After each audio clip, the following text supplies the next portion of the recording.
ನಮಸ್ಕಾರ ಸ್ನೇಹಿತರೆ, ನಾನು ಸತೀಶ್. ನಮ್ಮ ಇವತ್ತಿನ ಒಂದು ವಿಡಿಯೋದಲ್ಲಿ ನಿಮಗೆ ಇನ್ಸೈಡರ್ ಟ್ರೇಡಿಂಗ್ ಅನ್ನುವ ಈ ಕಾನ್ಸೆಪ್ಟ್ ಬಗ್ಗೆ ಎಕ್ಸ್ಪ್ಲೇನ್ ಮಾಡ್ತಾ ಇದ್ದೀನಿ. ಸೊ ಇದು ನಿಮಗೆ ಸುಮಾರು ಸಲ ಒಂದು ಕ್ವೆಶನ್ಸ್ಗಳು ಬಂದಿರ್ಬೋದು ಸ್ನೇಹಿತರೆ. ಸೊ ಒಂದು ಸ್ಟಾಕು ಏಕಾಏಕಿ ಸಡನ್ನಾಗಿ ಅಪ್ ಮೂಮೆಂಟ್ ತೋರಿಸ್ತಿದೆ. ಸೊ ಇದರ ಒಂದು ರೀಸನ್ಸ್ ಏನು, ಏನಕ್ಕೆ ಅಪ್ ಆಗ್ತಿದೆ, ಏನಕ್ಕೆ ಡೌನ್ ಆಗ್ತಿದೆ ಅಂತ ಒಂದು ಕೆಲವೊಂದು ಟೈಮ್ಸ್ ಡೌಟ್ಸ್ ಬರುತ್ತೆ ನಿಮಗೆ. ಸೊ ನಿನ್ನೆ ನೋಡಿದ್ರೆ ಇದು ಈ ಎಕ್ಸಾಂಪಲ್ ಯಾವುದೋ ಒಂದು ಸ್ಟಾಕ್ 150 ರೂಪಾಯಿ ಇತ್ತು. ಇವತ್ತು ಬೆಳಗ್ಗೆ ಸಡನ್ನಾಗಿ ಎದ್ದು ನೋಡಿದ್ರೆ ಈ ಸ್ಟಾಕು 170, 180 ಹೋಯ್ತು. ಯಾಕೆ ರೀಸನ್ನು ಏನು ಅಂತ ನಿಮಗೆ ಒಂದು ಸಣ್ಣ ಒಂದು ಡೌಟ್ಸ್ ಇರಬಹುದು. ಸಡನ್ನಾಗಿ ಏನಾದರೂ ಆಯಿತು ಅಂದರೆ ಏನಾದರೂ ಒಂದು ರೀಸನ್ ಇರಬೇಕಲ್ಲ. ಸೊ ಆ ರೀಸನ್ ಏನು ಅನ್ನೋ ಒಂದು ತಿಳ್ಕೊಳೋ ಅಂತ ನೀವೇನಾದ್ರು ಕನ್ಫ್ಯೂಷನ್ಸು ಅದು ಇದೇನಾದರೂ ಮೈಂಡಲ್ಲಿ ಇಟ್ಕೊಂಡಿದ್ದರೆ ಈ ವಿಡಿಯೋ ನಿಮ್ಗೆ ತಕ್ಕ ಮಟ್ಟಿಗೆ ಹೆಲ್ಪ್ ಆಗ್ಬೋದು. ಓಕೆ, ಸೊ ಈ ಕಾನ್ಸೆಪ್ಟ್ ಬಂದು ಇನ್ಸೈಡರ್ ಟ್ರೇಡಿಂಗ್ ಅಂತ ಕರೀತಾರೆ ಸ್ನೇಹಿತರೆ. ಸೊ ಇದರ ಒಂದು ಮಾಹಿತಿ ನಿಮಗೆ ಕೊಡ್ತಿದ್ದೀನಿ ಈ ವಿಡಿಯೋದಲ್ಲಿ. ಸೊ ಜಸ್ಟ್ ನಿಮ್ಗೆ ಗೊತ್ತಿದ್ದರೆ ಈ ವಿಡಿಯೋನ ಸ್ಕಿಪ್ ಮಾಡ್ಬೋದು. ಇಲ್ಲ ಗೊತ್ತಿಲ್ಲ ಅಂತ ಹೇಳಿದ್ರೆ ಇದನ್ನು ನಿಮ್ಮ ನಾಲೆಜ್ಗೆ ಆ್ಯಡ್ ಮಾಡ್ಕೊಳೋದ್ರಿಂದ ಒಂದು ಎಸ್ಪೆಷಲಿ ಟ್ರೇಡಿಂಗ್ಗೆ ಸ್ನೇಹಿತರೆ. ಸೊ ಟ್ರೇಡಿಂಗ್ಗೆ ತುಂಬ ಹೆಲ್ಪ್ ಆಗುತ್ತೆ. ಇನ್ ಕೇಸ್ ನಾನು ಲಾಂಗ್ ಟೈಮ್ ಇನ್ವೆಸ್ಟ್ಮೆಂಟ್ ಮಾಡಿದರೆ ಯಾವುದಾದ್ರೂ ಒಂದು ಕಂಪನಿಯಲ್ಲಿ ಈ ವಿಡಿಯೋಲಿ ಬರುವಂತಹ ಈ ಮಾಹಿತಿ ಸಹ ನೀವು ನಿಮ್ಮ ನಾಲೆಜ್ಗೆ ಆ್ಯಡ್ ಮಾಡಿಕೊಂಡು ಒಂದು ಪರ್ಟಿಕ್ಯುಲರ್ ಸ್ಟಾಕ್ ಮೂವ್ಮೆಂಟ್ ನೋಡಿಕೊಂಡು ಏನಕ್ಕೆ ಮೂವ್ಮೆಂಟ್ ಆಗ್ತಾ ಇರಬಹುದು ಅನ್ನೋ ಒಂದು ಗೆಸ್ ಮಾಡ್ಬೋದು. ಓಕೆ, ಸೊ ಇನ್ಸೈಡರ್ ಟ್ರೇಡಿಂಗ್ ಅಂದರೆ ತುಂಬ ಸಿಂಪಲಾಗಿ ಹೇಳ್ಬೇಕಂದ್ರೆ ಸ್ನೇಹಿತರೆ, ಎಕ್ಸಾಂಪಲ್ ನಾನು ಯಾವುದೋ ಒಂದು ಕಂಪನಿಯಲ್ಲಿ ಡೈರೆಕ್ಟರ್ ಆಗಿದೆ ಅಂತ ಅಂದ್ಕೊಳ್ಳಿ. ಸೊ ನನಗೆ ಗೊತ್ತಿರುತ್ತೆ ಈ ಕಂಪನಿಯ ಒಂದು ಎಕ್ಸಾಂಪಲ್ XYZ ಅನ್ನೋ ಒಂದು ಕಂಪನಿ ಅಂತ ಅಂದ್ಕೊಳ್ಳಿ. ಸೊ XYZ ಕಂಪನಿಯಲ್ಲಿ ನಾನು ಡೈರೆಕ್ಟರ್ ಆಗಿದ್ದೀನಿ ಅಂತ ಅಂದ್ಕೊಳ್ಳಿ. ಸೊ ಡೈರೆಕ್ಟರ್ ಆದಮೇಲೆ ನಮ್ಗೆ ಯಾವುದೋ ಒಂದು ಹೊಸ ಡೀಲ್ ಬರ್ತಿದೆ, ಹೊಸ ಒಂದು ದೊಡ್ಡ ಪ್ರಾಜೆಕ್ಟ್ ಬರ್ತಿದೆ ಅಂತ ನನಗೆ ಒಂದು ಇನ್ಫಾರ್ಮೇಷನ್ ಸಿಗುತ್ತೆ. ಸೊ ಡೈರೆಕ್ಟರ್ ಅಂದರೆ ನನಗೆ ಗೊತ್ತಿರಲೇಬೇಕಲ್ವ ಈ ಕಂಪನಿಯಲ್ಲಿ ಏನು ನಡೀತಿದೆ ಅಂತ. ನಾನೇನು ಮಾಡ್ತೀನಿ, ನನಗೆ ಗೊತ್ತಿರುವಂಥ ಒಂದು ಫ್ಯಾಮಿಲಿ ರಿಲೇಟಿವ್ಸ್ ಆಗಿರ್ಬೋದು, ಫ್ರೆಂಡ್ಸ್ ಆಗಿರ್ಬೋದು, ಇಲ್ಲ ಬೇರೆ ರೀತಿಯ ಒಂದು ಗೊತ್ತಿರುವಂಥ ವ್ಯಕ್ತಿಗಳಿಗೆ ಹೇಳಿರ್ತೀನಿ ಈ ಥರ ಒಂದು ಡೀಲ್ ಬರ್ತಾಯಿದೆ, ನನ್ನ ಕಂಪನಿಯ ಸ್ಟಾಕ್ಸ್ ಏನಿದೆ ಅದನ್ನ ಸ್ಲೋಗಿ ಅಕ್ಯುಮುಲೇಷನ್ ಮಾಡ್ತಾ ಬನ್ನಿ.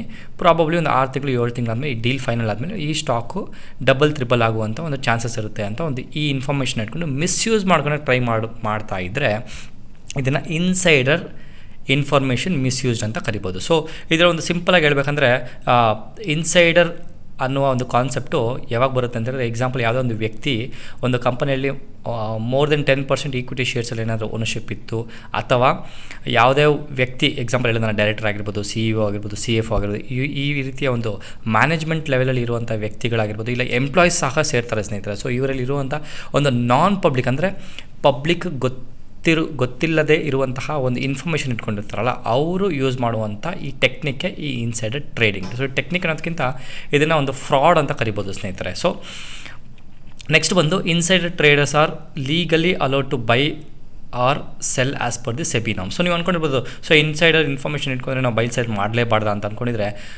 ಒಂದು ರೂಲ್ಸ್ ಇದೆ SEBI ಪ್ರಕಾರ. ಸೊ ಆ SEBI ರೂಲ್ಸ್ ಏನು ಹೇಳುತ್ತೆ ಅಂದರೆ, ನೀನು ಏನೇ ಟ್ರೇಡಿಂಗ್ ಮಾಡಿದ್ರು ಸಹ ಅದು SEBI ನಾರ್ಮ್ಸ್ ರೂಲ್ಸ್ ಏನಿದೆ ಅದರ ಪ್ರಕಾರ ನೀವು ಇನ್ಫಾರ್ಮೇಷನ್ ಕೊಟ್ಟು ಬೈ ಅಥವಾ ಸೆಲ್ ಮಾಡ್ತಾ ಬರಬಹುದು. ಓಕೆ, ನೆಕ್ಸ್ಟ್ ಬಂದು secret news is used for profiting from general traders. So ನೀವೆಲ್ಲ ಒಂದು ಕಾಮನ್ ಟ್ರೇಡರ್ಸು, ನಾವೇನು ಕ್ವಾಂಟಿಟಿ ಒಂದು 100 ಕ್ವಾಂಟಿಟಿ 1000 ಕ್ವಾಂಟಿಟಿಯಲ್ಲಿ ಟ್ರೇಡ್ ಮಾಡೋದು. ಬಟ್ ನೆನ್ಪಿಟ್ಕೊಳ್ಳಿ, ಈ ಇನ್ಸೈಡರ್ ಇನ್ಫಾರ್ಮೇಷನ್ ಇಟ್ಕೊಂಡಿರುವಂಥ ಈ ವ್ಯಕ್ತಿಗಳು ಯಾರಿರ್ತಾರೆ ಅವ್ರು ಯೂಶ್ವಲಿ ಅವರ ಕ್ವಾಂಟಿಟಿ ಬಂದು ತುಂಬ ಲಕ್ಷ ಕೋಟಿಗಟ್ಟಲೆ ಕ್ವಾಂಟಿಟಿ ಇರೋದ್ರಿಂದ ಒಂದು ಸಣ್ಣ ಒಂದು ಎಕ್ಸಾಂಪಲ್ ಒಂದು 5 ಪೈಸೆ ಮೂವ್ಮೆಂಟ್ ಆದ್ರೂ ಕೋಟ್ಯಾಂತರ ರೂಪಾಯಿ ಬರುವಂಥ ಒಂದು ಚಾನ್ಸಸ್ ಇರುತ್ತೆ. ಸೊ ಈ ರೀತಿಯ ಒಂದು ಇನ್ಫಾರ್ಮೇಷನ್ ಮಿಸ್ಯೂಸ್ ಮಾಡುವಂಥ ವ್ಯಕ್ತಿಗಳನ್ನ ನಾವು ಇನ್ಸೈಡರ್ ಟ್ರೇಡರ್ಸ್ ಅಂತ ಕರಿಬೋದು. ಸೊ ಇವರು ಡೈರೆಕ್ಟಾಗಿ ಹೋಗಿ ಸ್ಟಾಕ್ ಮಾರ್ಕೆಟಲ್ಲಿ ಕುತ್ಕೊಂಡು ಬೈ ಸೆಲ್ ಮಾಡೋದಿಲ್ಲ. ಸೊ ಇವರೊಂದು ನೆಟ್ವರ್ಕಿಂಗ್ ಥರ ಇಟ್ಕೊಂಡಿರ್ತಾರೆ. ಎಕ್ಸಾಂಪಲ್ ಇವಾಗ ಯಾವುದೋ ಒಂದು ಫ್ರಾಡ್ ಮಾಡಿದ್ರೆ, ಎಕ್ಸಾಂಪಲ್ ಒಂದು ಚೈನ್ ಸ್ನ್ಯಾಚಿಂಗ್ ಅಂತ ಅಂದ್ಕೊಳ್ಳಿ. ಚೈನ್ ಕಳ್ತನ ಮಾಡಿದ್ರೆ ಅವನು ಒಬ್ಬನೇ ವ್ಯಕ್ತಿ ಮಾಡೋಕ್ಕಾಗುತ್ತಾ? ಇಲ್ಲ, ಅವನ ಜೊತೆ ಒಂದು ಅಷ್ಟು ಫ್ರೆಂಡ್ಸ್ಗಳನ್ನ ಕರ್ಕೊತಾನೆ, ಗ್ಯಾಂಗ್ನ ಕರ್ಕೊತಾನೆ. ಸೊ ಗ್ಯಾಂಗ್ ಜೊತೆ ಸೇರಿಕೊಂಡು ಒಂದು ರಾಬ್ರಿ ಆಗಿರ್ಬೋದು, ದರೋಡೆ ಆಗ್ಬೋದು, ಈ ರೀತಿಯ ಒಂದು ಆ್ಯಕ್ಟಿವಿಟಿನ ಮಾಡ್ತಾರೆ. ಸೊ ಅದೇ ರೀತಿಯಲ್ಲಿ ನಡೆಯುವಂಥ ಈ ಫ್ರಾಡಲೆಂಟ್ ಆ್ಯಕ್ಟಿವಿಟಿ ಇನ್ಸೈಡರ್ ಟ್ರೇಡರ್ಸ್ ಅಂತ ಕರಿಬೋದು. ಸೊ ಮತ್ತು ಇನ್ನೊಂದು ಏನಂತಾರೆ, SEBI monitors the unusual volumes in stock. So ನೀವು ಅಂದ್ಕೊಂಡಿರ್ಬೋದು SEBI ಏನು ಮಾಡೋದೇ ಇಲ್ಲ. SEBI ಅಂದರೆ ಗೊತ್ತಿರುತ್ತೆ, security exchange board of India. So ನಮ್ಮ ಇಂಡಿಯಾದಲ್ಲಿ ಸ್ಟಾಕ್ ಮಾರ್ಕೆಟ್ನ ಆಗಿರ್ಬೋದು, ಈ ಕಮಾಡಿಟೀಸ್ ಮಾರ್ಕೆಟ್ ಆಗಿರ್ಬೋದು, ಈ ರೀತಿಯ ಒಂದು ಫೈನಾನ್ಷಿಯಲ್ ಮಾರ್ಕೆಟ್ನ ಕಂಟ್ರೋಲ್ ಮಾಡುವಂಥ ಒಂದು ಗೌರ್ಮೆಂಟಲ್ ಬಾಡಿ ಅನ್ನೋದು ಈ SEBI. ಸೊ ಇವರು ಅನ್ಯೂಶುವಲ್ ವಾಲ್ಯೂಮ್ಸ್ ಯಾವುದಾದ್ರೂ ಒಂದು ಸ್ಟಾಕಲ್ಲಿ ಕಂಡು ಬಂದರೆ ಕಂಪ್ಲೀಟಾಗಿ ಸ್ಕ್ಯಾನ್ ಮಾಡ್ತಾರೆ, ಅನಾಲಿಸಿಸ್ ಮಾಡ್ತಾರೆ, ಏನಕ್ಕೆ ಆಗ್ತಿದೆ ಅಂತ ಈ ಇನ್ಫಾರ್ಮೇಷನ್ನ ಕಲೆಕ್ಟ್ ಮಾಡೋದಕ್ಕೋಸ್ಕರ ಒಂದು ಸ್ಕ್ಯಾನಿಂಗ್ ಸಹ ಈ SEBI ಮಾಡುತ್ತೆ. ಓಕೆ, ಅದೇ ರೀತಿ ಅದು ತುಂಬ ಸಣ್ಣ ಮಾಹಿತಿ ಸ್ನೇಹಿತರೆ. ಸೊ ಇನ್ಸೈಡರ್ ಟ್ರೇಡಿಂಗ್ ಅಂದರೆ ಕನ್ಕ್ಲೂಷನ್ ಹೇಳ್ಬೇಕಂತ ಹೇಳಿದ್ರೆ, ನೀವು ಯಾವುದೇ ಒಂದು ಕಂಪನಿಯಲ್ಲಿ ಮ್ಯಾನೇಜಿಂಗ್ ಡೈರೆಕ್ಟರ್ ಆಗಿರ್ಬೋದು, ಇಲ್ಲ ಒಂದು ಟಾಪ್ ಲೆವೆಲ್ ಇರ್ಬೋದು, ಇಲ್ಲ ಎಂಪ್ಲಾಯ್ ಆಗಿರ್ಬೋದು. ಸೊ ನಿಮ್ಗೆ ಗೊತ್ತಿರೋಂಥ ಇನ್ಫಾರ್ಮೇಷನ್ ಯೂಸ್ ಮಾಡಿಕೊಂಡು ಪಬ್ಲಿಕ್ಕು ಗೊತ್ತಿರೋಲ್ಲ ಆ ಇನ್ಫಾರ್ಮೇಷನು. ಸೊ ಫ್ರೆಶ್ ಆಗಿ ಬಂದಿರುತ್ತೆ ನ್ಯೂಸು. ಆ ನ್ಯೂಸ್ನ ಇಟ್ಕೊಂಡು ನೀವು ಮಿಸ್ಯೂಸ್ ಮಾಡುವಂಥ ಒಂದು ಆ್ಯಕ್ಟಿವಿಟಿನೇ ಇನ್ಸೈಡರ್ ಟ್ರೇಡರ್ ಅಂತ ಕರಿಬೋದು. ಸೊ ಸೆಬಿ ರೂಲ್ಸ್ ಪ್ರಕಾರ ಇದು ಇಲ್ಲೀಗಲ್ಲು. ಅದೇ ರೀತಿ ಇದನ್ನು ಕಂಟ್ರೋಲ್ ಮಾಡೋಕ್ಕಾಗುತ್ತಾ ಅಂತ ಕೇಳಿದ್ರೆ ಖಂಡಿತವಾಗಿಯೂ ಆಗೋದಿಲ್ಲ.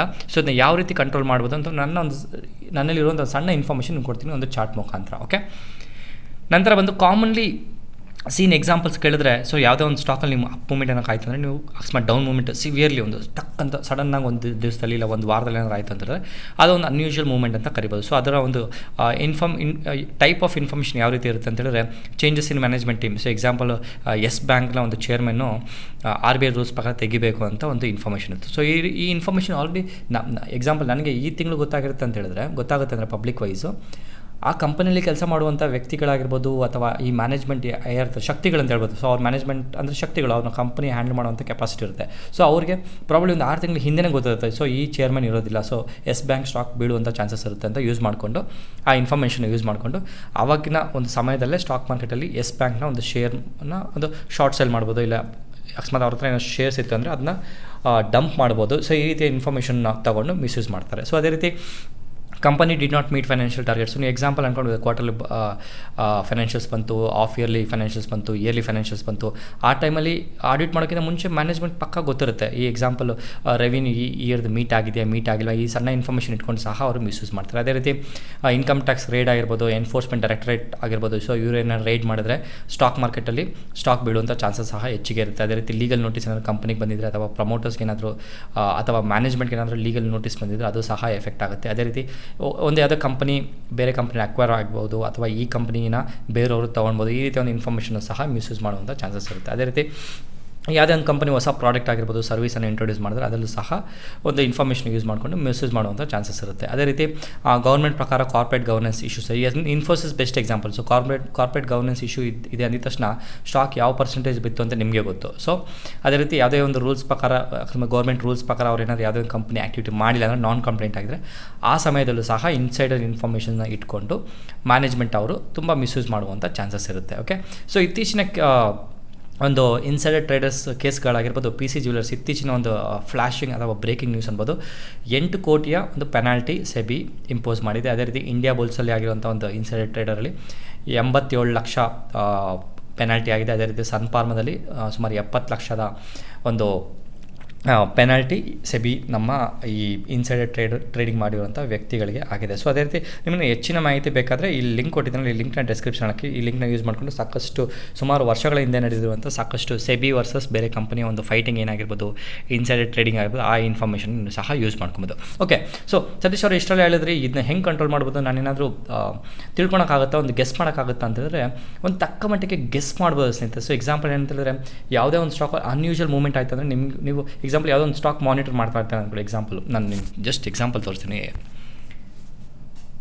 HDFC AMC ಅನ್ನುವ ಒಂದು ಕಂಪನಿ. ಸೊ ಇದು ಪ್ರಾಬಬ್ಲಿ ಸ್ಟಾಕ್ ಮಾರ್ಕೆಟಲ್ಲಿ ಹೊಸದಾಗಿ ಬಂದಿದ್ದು August 2018 ಅಂತ ಅನ್ಕೊತೀನಿ. ಸೊ ಅದೇ ನನಗೆ ಈ ಚಾರ್ಟಲ್ಲಿ ತೋರಿಸ್ತಿರೋದು.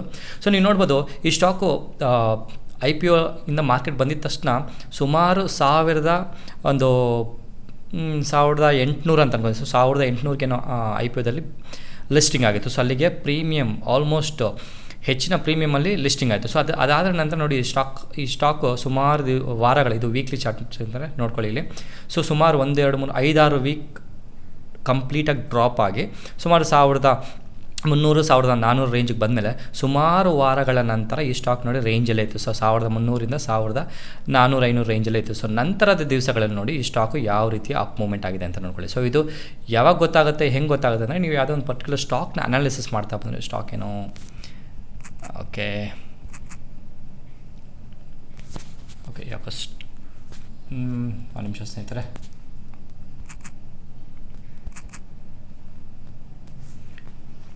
ಓಕೆ, ಸೊ ನೆಟ್ ಆಫ್ ಮಾಡಿದ್ದೀನಿ, ಅದಕ್ಕೋಸ್ಕರ ಇದಾಗ್ತಿಲ್ಲ ಅನ್ಕೊತೀನಿ. ಸೊ ನೋಡುವ ರಿಫ್ರೆಶ್ ಆಗುತ್ತಾ ಅಂತ.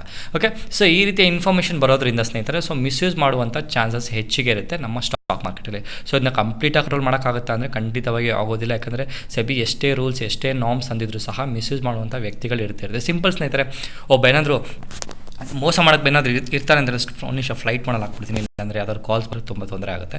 ಸೊ ಯಾವುದೇ ಒಂದು ಕಂಪನಿಯಲ್ಲಿ ಯಾರಾದರೂ ಹ್ಯೂಮನ್ ಬೀಂಗ್ಸ್ ಇರೋದು, ಸೊ ನಿಮ್ಮಂಥ ವ್ಯಕ್ತಿಗಳಲ್ಲೂ ಕಂಟ್ರೋಲ್ ಮಾಡೋದು. ಸೊ ಅವರು ಕಂಟ್ರೋಲ್ ಮಾಡೋದೇನು ಇನ್ಸೈಡ್ ಇನ್ಫಾರ್ಮೇಷನ್ ಗೊತ್ತಾಗಿರುತ್ತೆ. ಸೊ ಅದೇ ರೀತಿ ನಾನು ಹೇಳ್ಬೇಕಂತ ಹೇಳಿದ್ರೆ, ನೀವೇನಾದರೂ ಲಾಂಗ್ ಟೈಮ್ ಇನ್ವೆಸ್ಟ್ಮೆಂಟ್ ಮಾಡಿದರೆ ಅಕಸ್ಮಾತ್ ಯಾವುದೇ ಒಂದು ಕಂಪನಿಯಲ್ಲಿ ಸೊ ನೀವು ಆ ಸ್ಟಾಕ್ನ ಮೂವ್ಮೆಂಟ್ ನೋಡ್ತಾ ಬಂದರೆ ಒಂದು ಹೈ ವಾಲ್ಯೂಮ್ ಆಗಿರ್ಬೋದು, ಲೋ ವಾಲ್ಯೂಮ್ ಆಗಿರ್ಬೋದು, ಯಾವ ರೀತಿ ಆಗ್ತಾ ಇರ್ಬೋದು ಅಂತ ಒಂದು ಗೆಸ್ ಮಾಡ್ಬೋದೇ ಬಿಟ್ಟರೆ ನಿಮಗೆ ಈ ಇನ್ಸೈಡರ್ ಇನ್ಫಾರ್ಮೇಷನ್ ಇಟ್ಕೊಂಡು ಕಂಪ್ಲೀಟಾಗಿ ಇನ್ವೆಸ್ಟ್ಮೆಂಟ್ ಮಾಡೋಕ್ಕೆ ಹೋಗಬೇಡಿ. ಓಕೆ, ಸೊ ಫಸ್ಟ್ ಏನಕ್ಕೆ ಸ್ಟಾಕ್ ಅಪ್ ಆಗ್ತಿದೆ, ಏನಕ್ಕೆ ಮೂವ್ಮೆಂಟ್ ಆಗ್ತಾ ಇರ್ಬೋದು ಅಂತ ಒಂದು ಗೆಸ್ ಮಾಡ್ತಾ ಬನ್ನಿ. ಅದರ ಮುಖಾಂತರ ನೀವು ಸ್ಟಾಕ್ ಮಾರ್ಕೆಟಲ್ಲಿ ಇನ್ವೆಸ್ಟ್ಮೆಂಟ್ ಮಾಡೋದು. ಸೊ ಸತೀಶ್ ಅವರ HDFC ಏಮ್ಸಲ್ಲಿ ಏನಾದರೂ ಇನ್ಸೈಡರ್ ಟ್ರೇಡಿಂಗ್ ಆಗಿತ್ತು ಅಂದರೆ ಖಂಡಿತವಾಗಿಯೂ ನನಗೆ ಗೊತ್ತಿರೋ ಪ್ರಕಾರ ಇಲ್ಲ. ಯಾಕಂತೇಳಿದ್ರೆ ಈ ಸ್ಟಾಕ್ ನೋಡೋದು ಸುಮಾರು ವಾರಗಳ ಕಾಲ 1300ರಿಂದ 1400 1500 ರೇಂಜಲ್ಲಿ ಓಡ್ತಾ ಇತ್ತು. ಸೊ ನಾನು ಒಂದು 1100-1050 ರೂಪಾಯಿಗೆ ಬಂದರೆ ಬೈ ಮಾಡೋಣ ಅಂದ್ಕೊಂಡೆ, ಬಟ್ ಆ ರೇಂಜಿಗೆ ಬಂದಿಲ್ಲ. ನಂತರದ ದಿವಸಗಳು ನೋಡಿ ಮಾರ್ಚ್ ಅಥವಾ ಮೇ 2019 ಆಗೋದು ಕಂಪ್ಲೀಟಾಗಿ ಅಪ್ ಮೂವ್ಮೆಂಟ್ ಆಗ್ತಿದೆ. ಸೊ ಈಗ ಸುಮಾರು 3600-3800 ಗಂಟೆ ಹೋಗಿ ಇವತ್ತಿನ ಈ ಟೈಮಲ್ಲಿ 3200 ರೇಂಜಿಗೆ ನಿಂತಿದೆ ಅಂತ ನನ್ನ ಒಂದು ಗೆಸ್. ಸೊ 3000 ರೇಂಜಲ್ಲಿ ನಿಂತಿದೆ ಅಂತ ಅಂದ್ಕೊಳ್ಳಿ. ಸೊ ಈ ರೀತಿ ಒಂದು ನೋಡಿದ್ರೆ ನಮ್ಗೆ ಯಾವುದೋ ಒಂದು ಗೆಸ್ ಇರುತ್ತೆ. ಯಾಕಂದರೆ HDFC AMC ಇಂಡಿಯಾದಲ್ಲಿ ಮ್ಯೂಚುವಲ್ ಫಂಡಲ್ಲಿ ನಂಬರ್ 1 ಆಗುವಂಥ ಚಾನ್ಸಸ್ ಹೆಚ್ಚಿಗೆ ಇರುತ್ತೆ. ಸೊ ಈ ರೀತಿಯ ಇನ್ಫಾರ್ಮೇಷನ್ ಸಹ ಇನ್ಸೈಡರ್ ಇನ್ಫಾರ್ಮೇಷನ್ ಅಥವಾ ಇನ್ಸೈಡರ್ ಪರ್ಸನ್ಸ್ ಯಾರಿರ್ತಾರೆ ಅವರಲ್ಲಿ ಆಲ್ರೆಡಿ ಅನಾಲಿಸಿಸ್ ಅವೈಲೇಬಲ್ ಇರೋದ್ರಿಂದ ಮೋಸ್ಟ್ಲಿ ಅವರೇನೋ ಅಕ್ಯುಮುಲೇಷನ್ ಮಾಡ್ತಾ ಹೋಗ್ತಾ ಇರಬಹುದು, ನಂಗೆ ಗೊತ್ತಿಲ್ಲ. ಸೊ ಇದು ಇನ್ಸೈಡರ್ ಟ್ರೇಡಿಂಗ್ ಬಗ್ಗೆ ಒಂದು ಸಣ್ಣ ಇನ್ಫಾರ್ಮೇಷನ್ ಸ್ನೇಹಿತರೆ. ಸೊ ಇನ್ಫಾರ್ಮೇಷನ್ ಸಣ್ಣದಾದರೂ ಸ್ನೇಹಿತರೆ, ಎಸ್ಪೆಷಲಿ ಇದು ಇಂಟ್ರಾಡೇಗೆ ಮಾಡಿದರೆ ಹೆವಿಯಾಗಿ ಎಫೆಕ್ಟ್ ಆಗುತ್ತೆ. ಅದೇ ರೀತಿ ಮತ್ತು ಇನ್ವೆಸ್ಟ್ಮೆಂಟ್ ಏನಾದ್ರು ಮಾಡಿದರೆ ತುಂಬ ಸಿವಿಯರಾಗಿ ಎಫೆಕ್ಟ್ ಆಗುವಂಥ ಚಾನ್ಸಸ್ ಹೆಚ್ಚಿಗೆ ಇರುತ್ತೆ. ಓಕೆ, ಸೊ ಇದರ ಮುಖಾಂತರ ಒಂದು ಸಣ್ಣ ಇನ್ಫಾರ್ಮೇಷನ್ ಕೊಡೋಕ್ಕೆ ಟ್ರೈ ಮಾಡಿದ್ದೀನಿ. ಸೊ ಈ ರೀತಿಯ ಒಂದು ಇನ್ಫಾರ್ಮೇಷನ್ಸ್ ಏನಾಗಿ ಗೊತ್ತಾಗಬೇಕಂತ ಹೇಳಿದ್ರೆ ಖಂಡಿತವಾಗಿ ನಿಮ್ಮ ಕೈಯಲ್ಲಿ ಸಾಧ್ಯವಾಗೋದಿಲ್ಲ. ಪ್ರಮೋಟರ್ಸ್ ಆಗಿರ್ಬೋದು, ಮ್ಯಾನೇಜ್ಮೆಂಟ್ ಆಗಿರ್ಬೋದು, ಅಥವಾ ಡೈರೆಕ್ಟರ್ಸ್ ಆಗಿರ್ಬೋದು, ಪ್ರಮೋಟರ್ಸ್ ಆಗಿರ್ಬೋದು, ಈ ರೀತಿಯ ವ್ಯಕ್ತಿಗಳು ಯೂಸ್ ಮಾಡಿಕೊಂಡು ಈ ಇನ್ಸೈಡರ್ ಟ್ರೇಡಿಂಗ್ ಮಾಡ್ತಾರೆ. ಸೊ ಇದರಿಂದ ಎಸ್ಕೇಪ್ ಆಗೋಕ್ಕೆ ತುಂಬ ಏನಾದರೂ ಕಷ್ಟ ಅಂತಲೇ ಹೇಳ್ಬೋದು ಸ್ನೇಹಿತರೆ. ಸೊ ಒಂದು ಸಿಂಪಲ್ ಟೆಕ್ನಿಕ್ ಏನಂತ ಹೇಳಿದ್ರೆ, ನೀವು ಸ್ಟಾಕ್ನ ಒಂದು ಮೂವ್ಮೆಂಟ್ನ ನೋಡಿಕೊಂಡು ಬೈ ಸೆಲ್ ಮಾಡೋದ್ರಿಂದ ಒಂದು ಸೇಫ್ ಆಗಿರ್ಬೋದು ಅಂತ ನನ್ನ ಒಂದು ಅನಿಸಿಕೆ. ಓಕೆ, ಸೊ ಅದನ್ನ ಬಿಟ್ಟು ಇವತ್ತಿನ ಈ ವಿಡಿಯೋ ನಿಮ್ಗೆ ಏನಾದರೂ ಇಷ್ಟ ಆಗಿದ್ದರೆ ಈ ವಿಡಿಯೋನ ಲೈಕ್ ಮಾಡಿ, ಅದೇ ರೀತಿ ಫ್ರೆಂಡ್ಸ್ ಜೊತೆ ಶೇರಿಂಗ್ ಮಾಡಿ, ಎಲ್ಲ ವಾಟ್ಸಪ್ ಗ್ರೂಪ್ಗಳಲ್ಲಿ ಶೇರ್ ಮಾಡಿ ಸ್ನೇಹಿತರೆ. ಇದು ಕ್ಯಾಶ್ ಚಾನ್ ಕನ್ನಡದ ಚಾನಲ್, ನೀವು ಬೆಳೆಸಲೇಬೇಕು. ಓಕೆ, ನನ್ನ ಸೈಡಿಂದ ಏನಾದರೂ ಅಡಿಷನಲ್ ಸರ್ವಿಸಸ್ ಬೇಕಿದ್ರೆ ಮಾತ್ರ 9620275275ಗೆ ವಾಟ್ಸಪ್ ಮಾತ್ರ ಮಾಡಿ. ಸೊ ಅದೇ ರೀತಿ ಜೆರೋದಾ ಮುಖಾಂತರ ಏನಾದರೂ ಅಕೌಂಟ್ ಓಪನ್ ಮಾಡಿದರೆ ನನ್ನ ಸೀಕ್ರೆಟ್ ಚಾನಲ್ಗೆ ಫ್ರೀಯಾಗಿ ಜಾಯ್ನ್ ಆಗ್ಬೋದು. ಸೊ ಈ ವಿಡಿಯೋದ ಕೆಳಗಡೆ ಜೆರೋದಾದಲ್ಲಿ ಅಕೌಂಟ್ ಹೇಗೆ ಓಪನ್ ಮಾಡಬೇಕು, ರೆಫರಲ್ ಲಿಂಕ್ ಹೆಂಗೆ ರೆಫರ್ ಮಾಡಬೇಕು ಅಂತ ಒಂದು ವಿಡಿಯೋ ಸಹ ಅಪ್ಡೇಟ್ ಮಾಡಿದ್ದೀನಿ. ಅದನ್ನು ಯೂಸ್ ಮಾಡಿಕೊಂಡು ಸಹ ನೀವು ಸ್ಟಾಕ್ ಮಾರ್ಕೆಟಲ್ಲಿ ನನ್ನ ಜೊತೆ ಕಲಿಯಬಹುದು. ಓಕೆ, ಇದು ಸತೀಶ್, ಧನ್ಯವಾದಗಳು ಸ್ನೇಹಿತರೆ. ಒಟ್ಟಾಗಿ ಕಲಿಯೋಣ, ಒಟ್ಟಾಗಿ ಗಳಿಸೋಣ ಅಂತ ಹೇಳ್ತಾ ನಮ್ಮ ಇವತ್ತಿನ ಈ ವಿಡಿಯೋನ ಮುಗಿಸ್ತಾ ಇದ್ದೀನಿ ಸ್ನೇಹಿತರೆ. ಧನ್ಯವಾದಗಳು.